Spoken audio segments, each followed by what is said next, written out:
하나님께서 미워하시고 증오하시는 죄는 누가 짓나? 동물이 짓나? 날아가는 새가 짓나? 물속 물고기들이 짓나? 대자연의 울창한 산림들이 짓나? 아니라 인간을 빼고 죄를 지을 수 있는 피조물은 단 하나도 없다.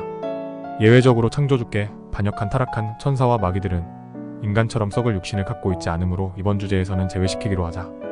이제 독자 여러분은 죄를 짓는 주범이 누구인지 알게 되었을 것이다.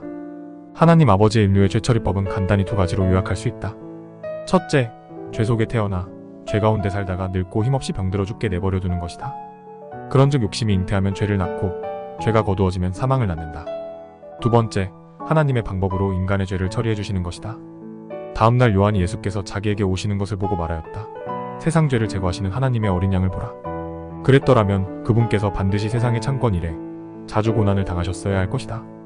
그러나 이제 세상 끝에 그분께서 단 한 번 나타나셔서 자신을 희생물로 드려 죄를 제거하셨다. 성경은 인류의 죄처리 문제에 있어 두 번째 방법을 선호하고 있다. 인간이 죽음에 이르는 길은 여러 가지가 있다. 전쟁, 암병, 천재지변, 교통사고, 백신부작용, 테러희생, 부주의한 사고 등등 헤아릴 수 없을 정도다. 성경이 말하는 죄란 인간 심중에 자리잡고 있는 양심과 도덕의 타락으로 생긴 것을 주로 다룬다. 인간 본연의 죄에 대한 하나님의 판결은 오직 죽음 한 가지뿐이다. 그런 의미에서 죄에 대한 증문즉답은 죽음 그것이다. 다시 말해 죄지은 인간은 오직 죽음을 통한 심판으로 끝내신다는 것이다. 이 사실을 뒷받침해주는 사건이 십자가다. 아마도 독자 여러분 모두 예수께서 십자가에서 자신의 죄를 사면해주시기 위해 대신 돌아가신 것으로 알고 있을 것이다. 그러나 이것은 십자가에 두신 하나님의 깊은 뜻을 나타내기에는 부족하다. 하나님께서 죄를 알지 못한 그분을 우리를 위하여 죄가 되게 하신 것은 우리가 그분 안에서 하나님의 의가 되게 하려 하십니다.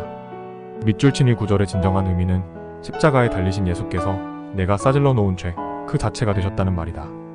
하나님께서는 바로 그 죄에 대하여 사형 선고를 내리신 것이다. 십자가에 달리신 예수는 곧 내 죄의 화신이라는 뜻이다. 그곳에는 자비가 없다. 뼈가 으스러지는 아픔과 죽음의 고통만 있을 뿐이다. 만약 어떤 사람이 십자가상 예수를 보면서 아직도 자신의 죄의 심각성을 깨닫지 못한다면 그 사람은 눈뜬 소경이요 귀머거리가 아닐 수 없다. 365일 매일 십자가를 생각해보라. 그곳에 나의 죄가 있다. 그러나 죄 이후에 하나님의 용서 또한 그곳에 함께 있다. 이것이 은혜가 아니고 무엇인가? 하나님의 죄처리법 놀랍지 않은가?